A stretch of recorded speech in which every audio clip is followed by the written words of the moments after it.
Oh, yeah.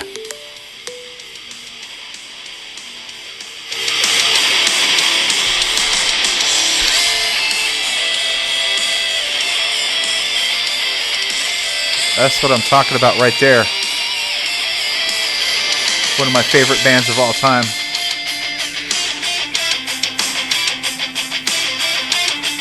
Wanted to be sure to include them on my bumper music today. Why? Because I just added them to my concert itinerary. Yes.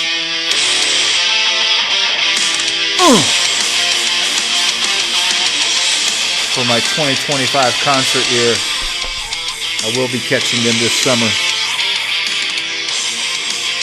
And for those of you who haven't figured out who that is, that's Bullet for My Valentine.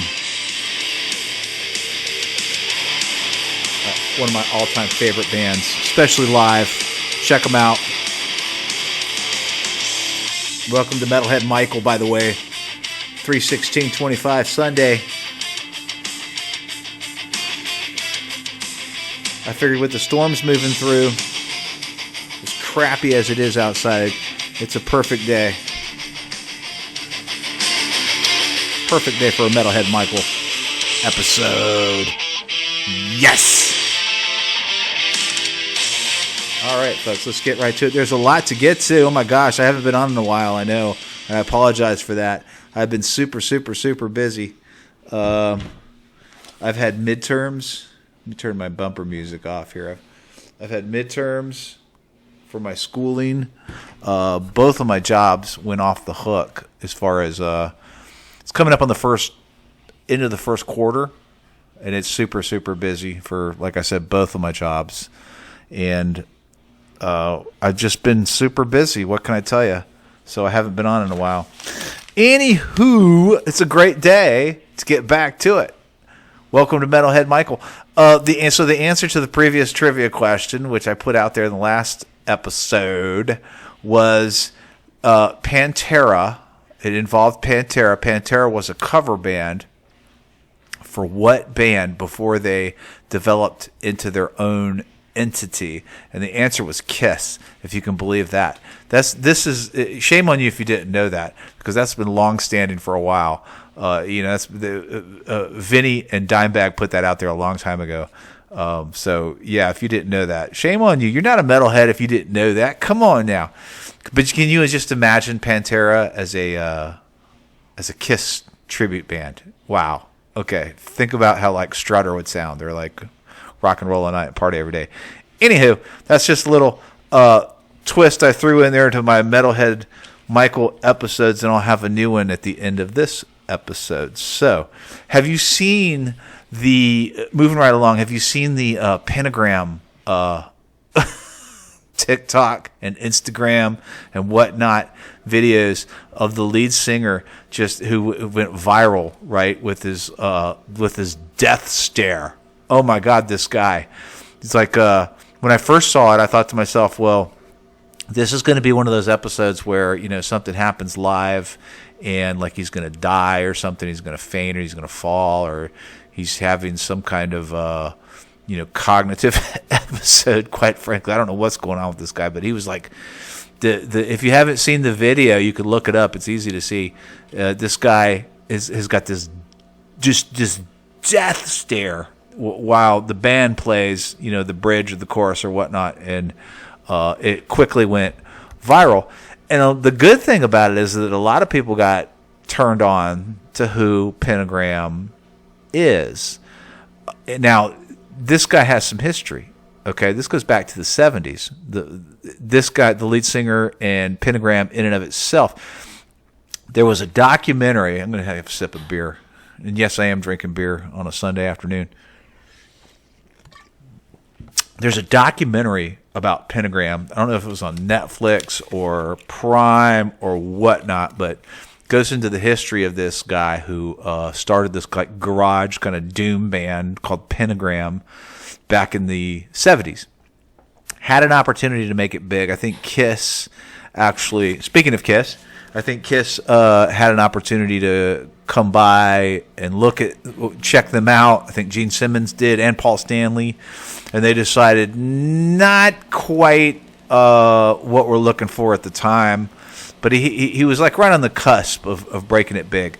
And then he got on drugs really, really bad. He was a crack addict, if I'm not mistaken. If my memory serves me correctly, it's been close to about maybe 5 or 6 years since I've seen the original documentary on Pentagram, but he got really bad off on drugs. And the documentary is about how he kind of comes into his own being again. This kind of gumshoe heavy metal investigator, a journalist of sorts, finds him, is interested in kind of helping him revive himself, get clean. It's really a cool story. It really is. So this guy gets back on track and he starts making music again. And it's not mainstream metal music. It's still doom and gloom. It's got that 1970s kind of sound to it still. But he makes a comeback of sorts, and he is trying to get his life straightened out, right? He's an old geezer. He's an old metalhead, right? From the early Black Sabbath days of sorts. That's what the music kind of reminds me of, some of the old Pentagram stuff. I remember some of the vinyl. I have I think 2 of the old vinyl or at least one of the old vinyl albums of Pentagram. And I bought it as a kind of a bargain bin type of you carry out as many albums as you can with both hands when you go into the store. You pay $20, just carry out as much as you can. I bought it in that kind of an aspect. I knew it was doom music from the 70s sound, 70s era, if you will. I didn't know exactly what kind of gem I had at the time, but I do have one of their old vinyls. And just this morning I downloaded their brand new album from Pentagram, and I just am into this guy. I really am. And so he went viral over the last couple of weeks with and I know I'm getting out of line on my itinerary that I have posted there, but nonetheless, deal with it.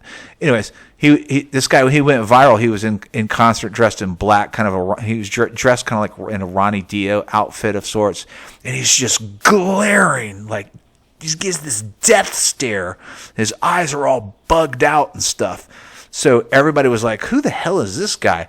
Not really kind of knowing their history. And then he posted a couple of additional addendum videos saying, hey, this is who I am. I'm with Pentagram. I've got a new album out. And these are also some of the bands that were from that era that, you should be tuned into. So I think it was pretty cool. And like I said, you should definitely go back and look at the documentary if you haven't. I have yet to listen to the new album by Pentagram. It's called Lightning in a Bottle. And like I said, I just downloaded it this morning, and I fully intend to listen to it tonight at my night job and going into the new week for sure. But I was just wondering if anybody has seen that, because it definitely went viral. It is all over the place on TikTok and Instagram, and I think it made its way into X as well in a few aspects. But good for him. I mean, this guy, he certainly doesn't have that many years left in him by any means in and of itself, much less touring. So if they do tour, I would love to catch him. I would love to catch him just to give him a hell yeah, just to raise my horns to him one time and just tell him good for him for keeping the heavy metal music going on for sure. All right, folks, hang on. I'm going to take another sip of beer. Moving right along, and speaking of TikTok videos, have you seen these old bands that are touring? Apparently, they're all clumping together in a cluster gaggle type of a manner and touring, hoping to sell like tickets. And it's just a mishmash of bands from the 1980s. That has been real heavy on social media platforms as well. Some of this is like cruise stuff, like 1980s heavy metal cruise tour, whatever type of a thing. It's almost like we're at now like it's a rite of passage to book a cruise to get a cruise gig if you're one of these 1980s long-haired heavy metal bands and get together with a bunch of other bands and go on these cruises and so forth. Apparently, you know, it's a free ticket. You get paid a little bit. You still put your music out there.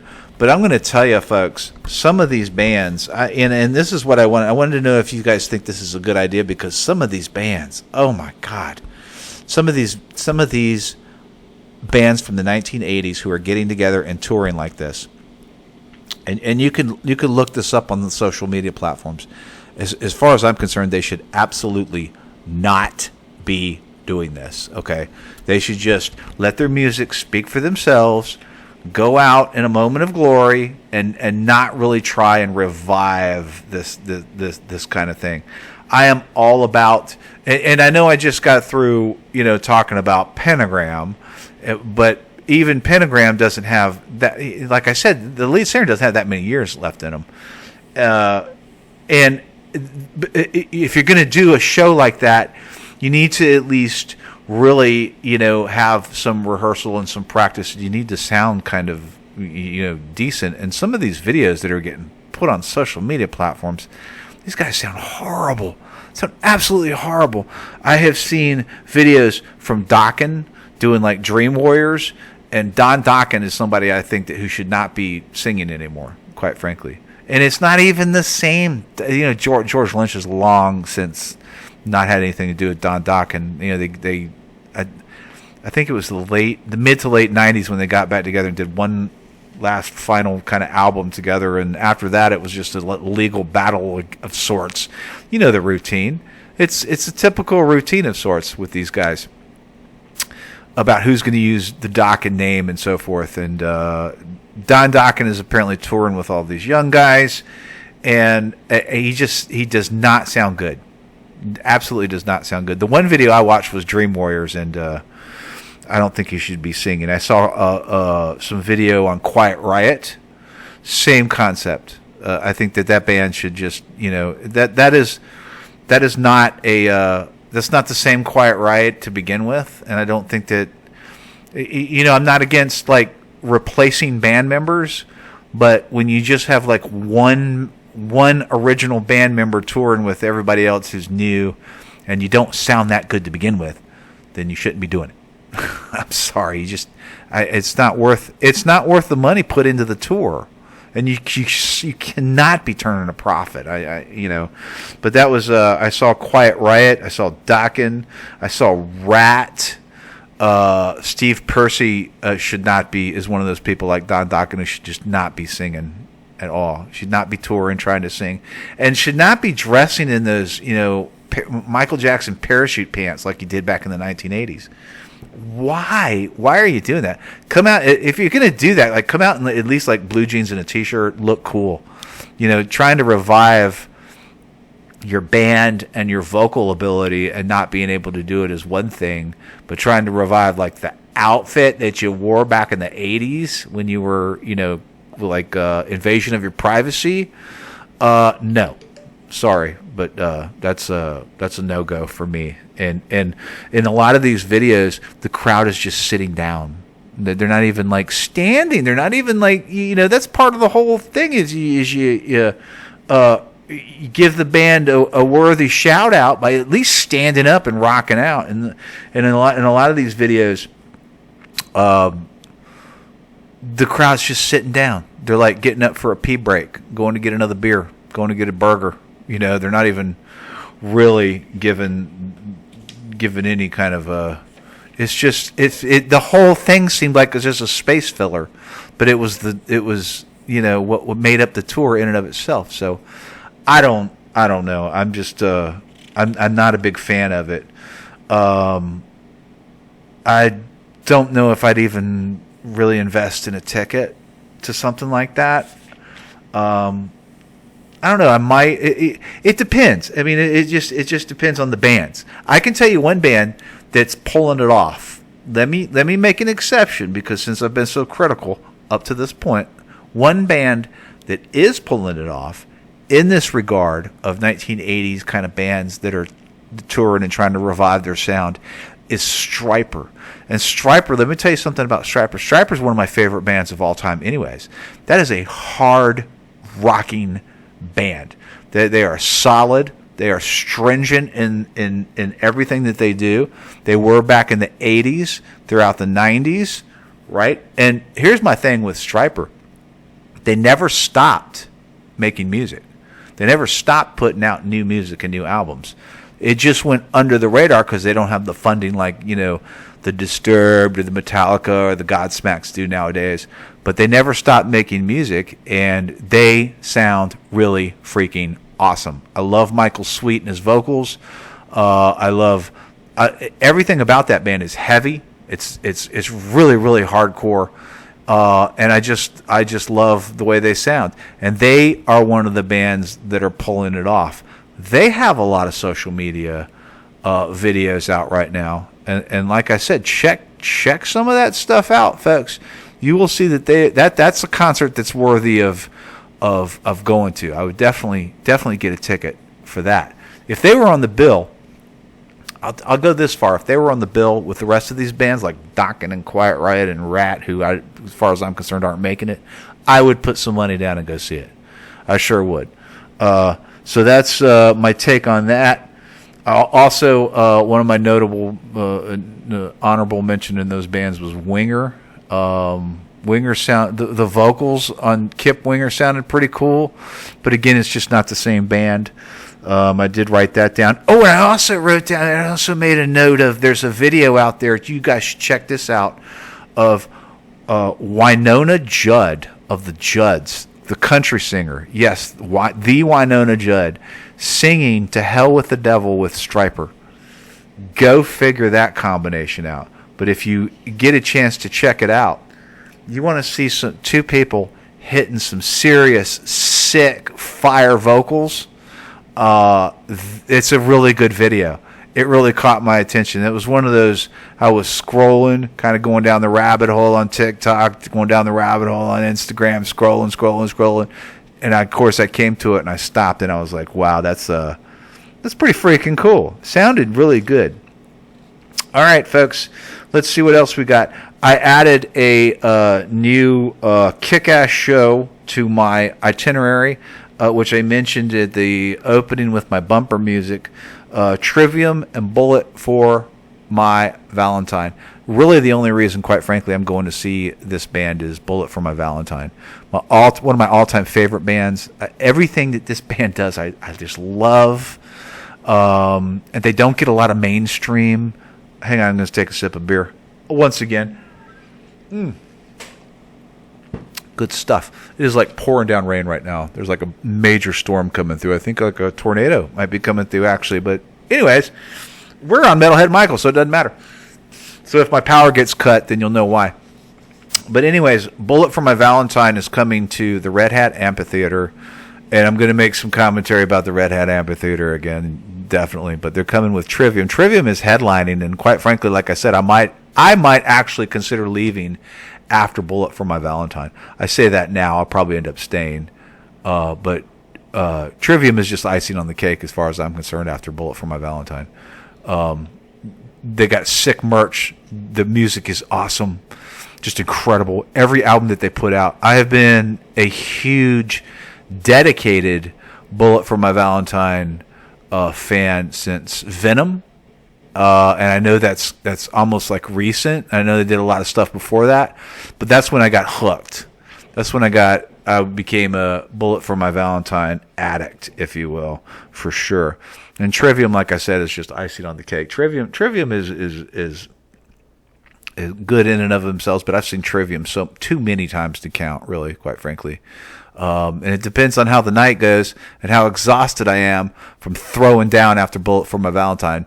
Just contingent upon all those variables and factors if I stay or not to see Trivium. But I'm definitely going to I'm going to give the Red Hat another chance.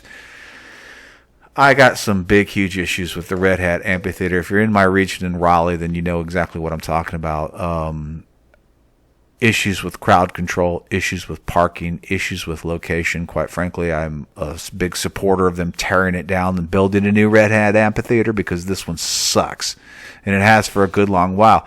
I can appreciate the fact that they book like these national acts for sure, and the bands agree to play them, and not just heavy metal, because it's important for our area. It's important for the commerce of our region in that particular downtown area. It brings in a ton of revenue, and I do appreciate and understand the significance of that. But the environment in and of itself sucks. There's no crowd control. If you got an aisle seat, then you're basically going to be subjected to a bunch of harassment by other people trying to get in your aisle. People who buy tickets for the lawn and who snake their way up into the reserve seating. I get so sick of it. And I'm constantly appealing to like crowd control, like, hey, can you get this guy away from me, this drunken fool away from me who's trying to sneak into the aisle? And you kind of get no help whatsoever at Red Hat. I have not been pleased with Red Hat, suffice it to say.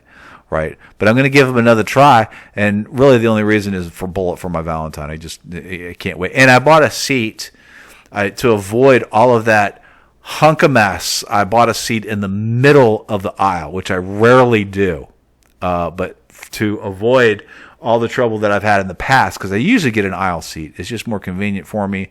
I go nowadays I'm going to concerts by myself, since my concert partner doesn't go with me anymore, and it's just more convenient for me to get an aisle seat.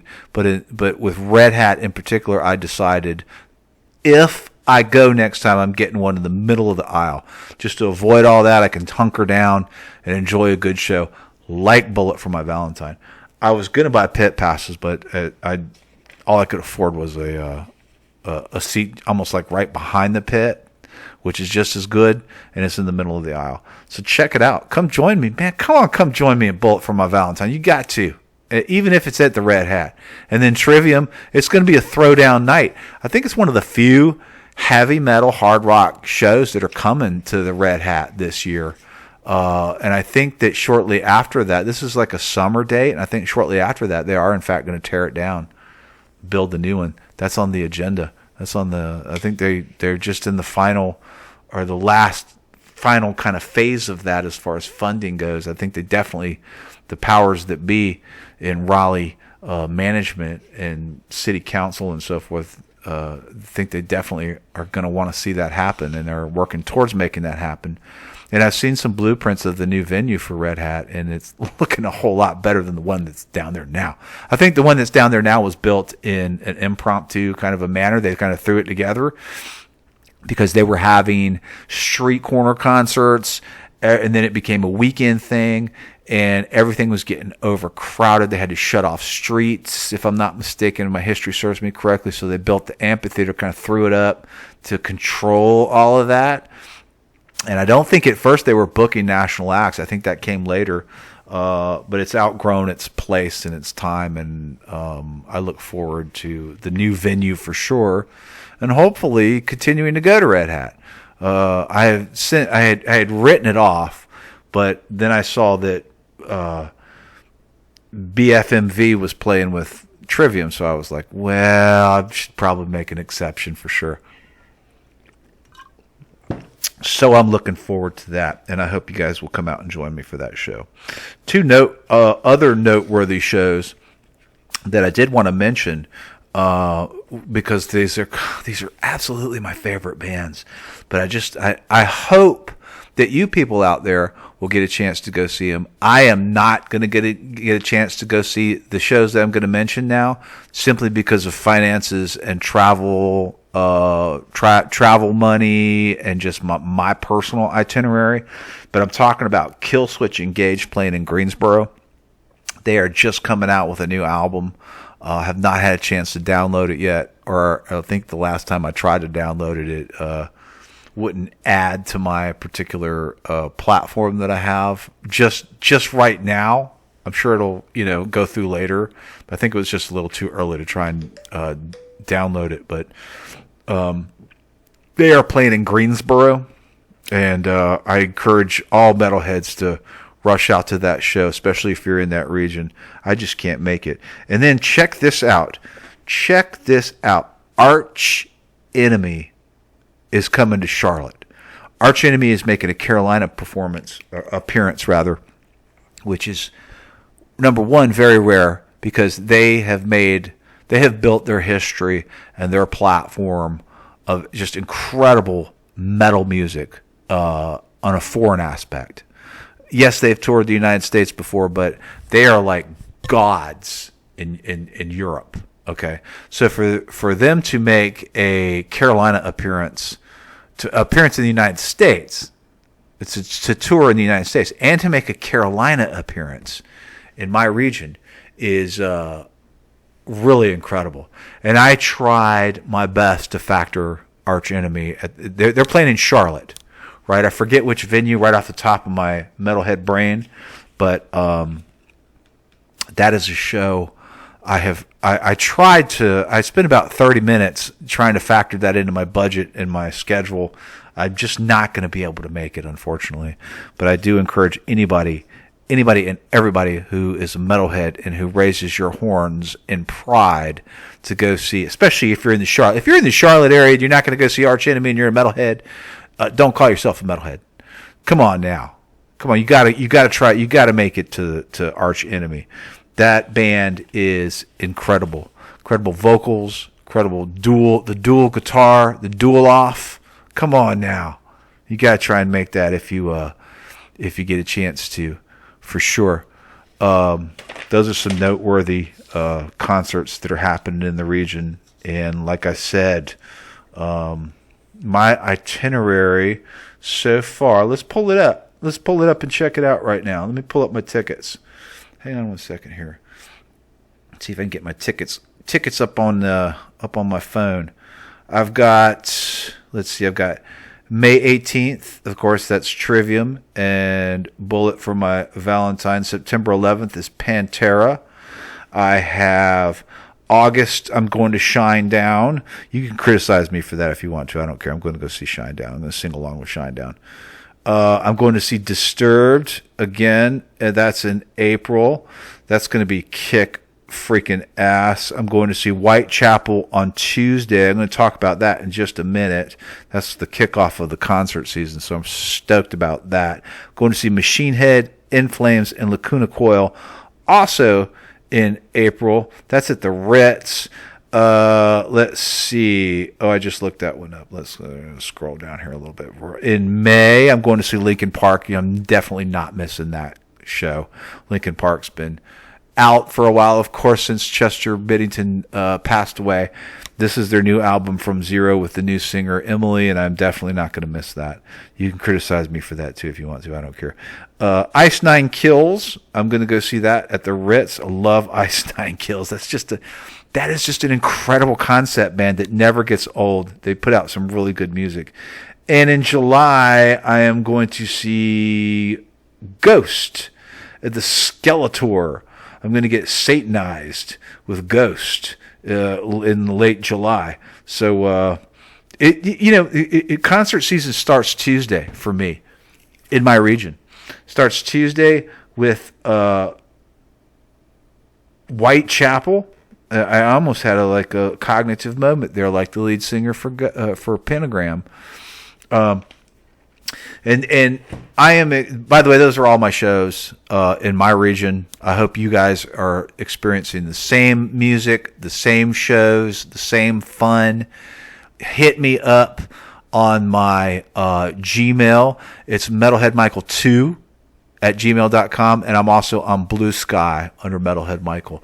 I'm only using Blue Sky platform right now, and I hope to expand that later on. But I've got so many other things going on in my other social platforms that I'm just using Blue Sky for Metalhead Michael episodes right now. But nonetheless, I digress. If you guys get a chance to go see some of these shows touring in your region, these are national acts.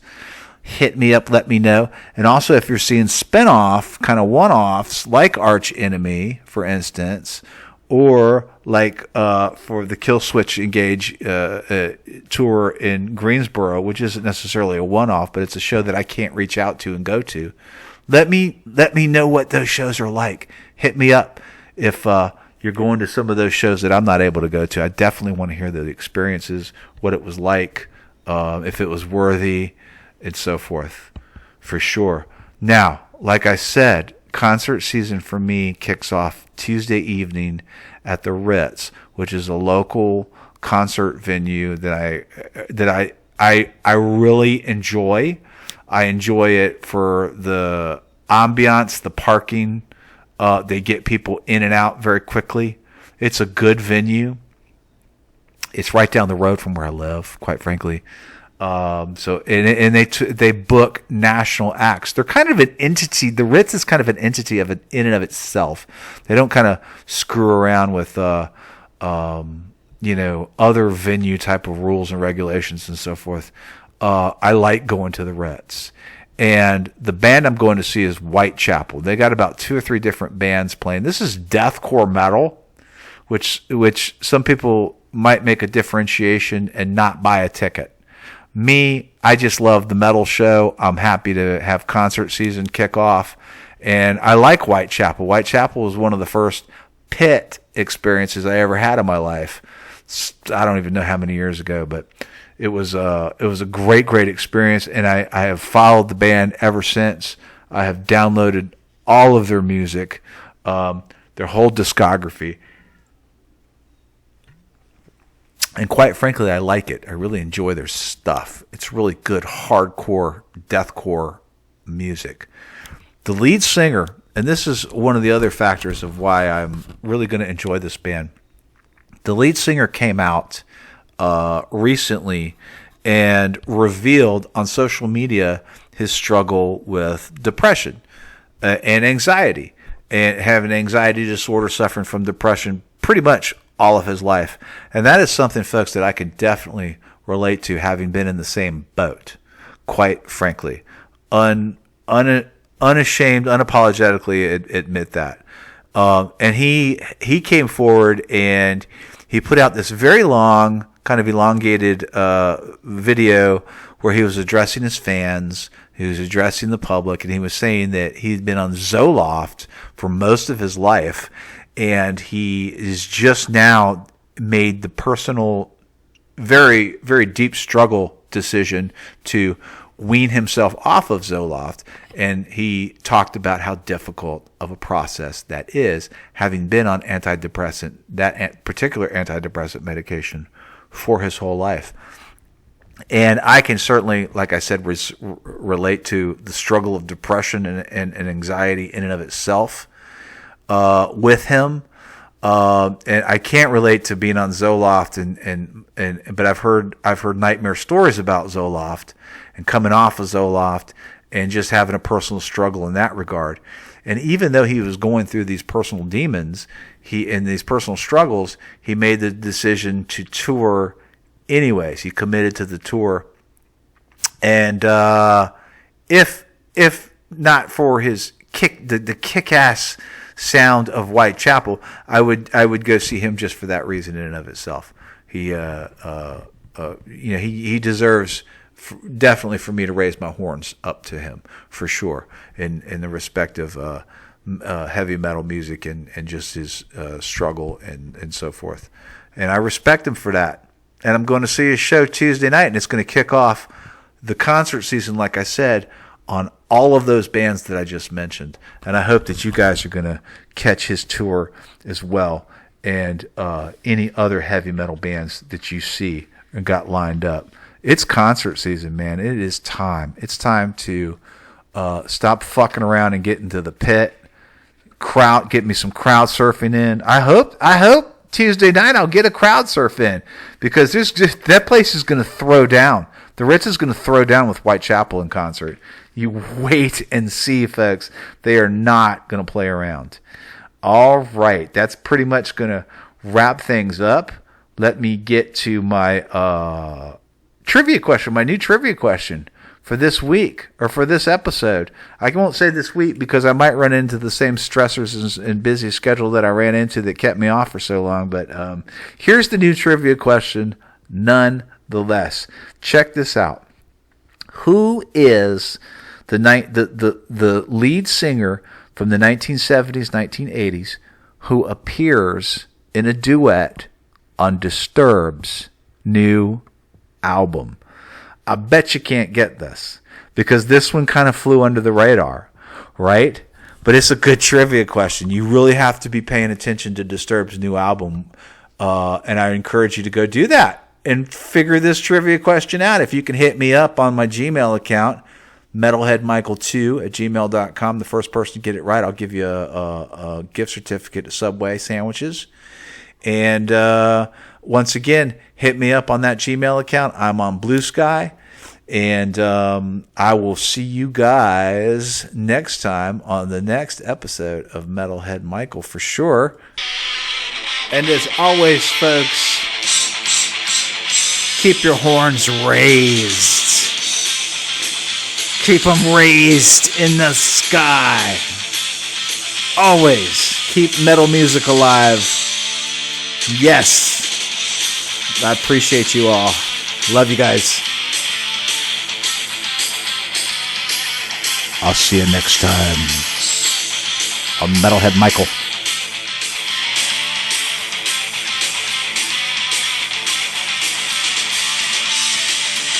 Peace out.